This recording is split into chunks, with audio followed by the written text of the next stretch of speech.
نماز کا وقت مستحب ہے کہ نماز کو اول وقت پہلی فرصت میں پڑھا جائے، اور اس سلسلے میں بہت زیادہ تاکید ہوئی ہے، اور نماز کی ادائیگی اول وقت سے جتنا نزدیک ہو زیادہ بہتر ہے، مگر یہ کہ دیر کرنے میں کوئی مصلحت ہو، مثلا جماعت کے لیے انتظار کرنا۔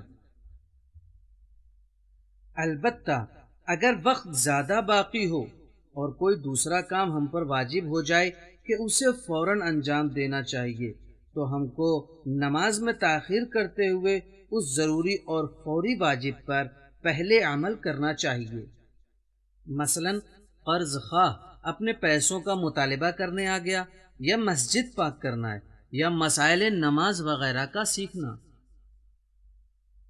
اذان صبح کے نزدیک ایک سفیدی پورب سے اوپر کی طرف حرکت کرتی ہے، اس وقت کو فجر اول یا صبح کاذب کہتے ہیں، اور جس وقت وہ سفیدی پھیل جائے تو اسے فجر دوم یا صبح صادق کہتے ہیں۔ یہی نماز صبح کے آغاز کا وقت ہے۔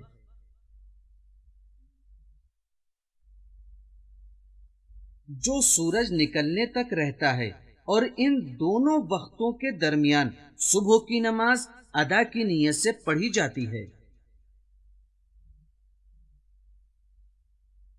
دن کے درمیان جب چیزوں کا سایہ چھوٹے ہونے کی آخری حد تک پہنچنے کے بعد بڑھنا شروع ہو جائے تو وہ ظہر کا مخصوص اور فضیلت کا وقت ہے، اور 4 رکعت پڑھے جانے کی مقدار بھر وقت گزرنے کے بعد ظہر اور عصر کا مشترک وقت شروع ہوتا ہے۔ البتہ ان دونوں نمازوں کو اسی ترتیب سے پڑھنا چاہیے۔ اور غروب آفتاب کے ساتھ نماز عصر کا وقت ختم ہو جاتا ہے، اور اگر کسی شخص نے نماز ظہر نہ پڑھی ہو اور آفتاب غروب ہونے میں صرف 4 رکعت پڑھنے کی مقدار بھر وقت ہو تو وہ صرف نماز عصر پڑھے گا اور نماز ظہر کی قضا بجا لائے گا۔ البتہ بعض مراجع تقلید کے فتوے کے مطابق اذان مغرب کے وقت نماز عصر کا وقت ختم ہو جاتا ہے، آفتاب ڈوبنے کے وقت نہیں۔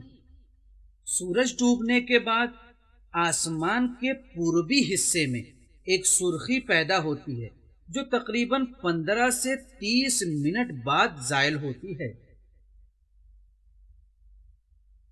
اکثر مراجع تقلید کے نزدیک اس سرخی کے ختم ہونے کے ساتھ مغرب کی نماز کا وقت مخصوص ہے، اور 3 رکعت کی مقدار کے بعد مغرب اور عشاء کا مشترک وقت شروع ہوتا ہے، اور ان دونوں نمازوں یعنی مغرب و عشاء کو بھی ترتیب سے پڑھنا چاہیے۔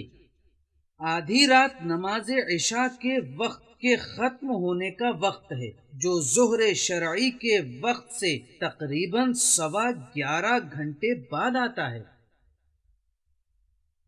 البتہ جس نے آدھی رات تک مغرب و عشاء کی نماز نہ پڑھی ہو تو وہ بعض مراجع تقلید کے فتوے کے مطابق ادا یا قضا کی نیت کے بغیر اذان صبح سے پہلے تک پڑھ سکتا ہے۔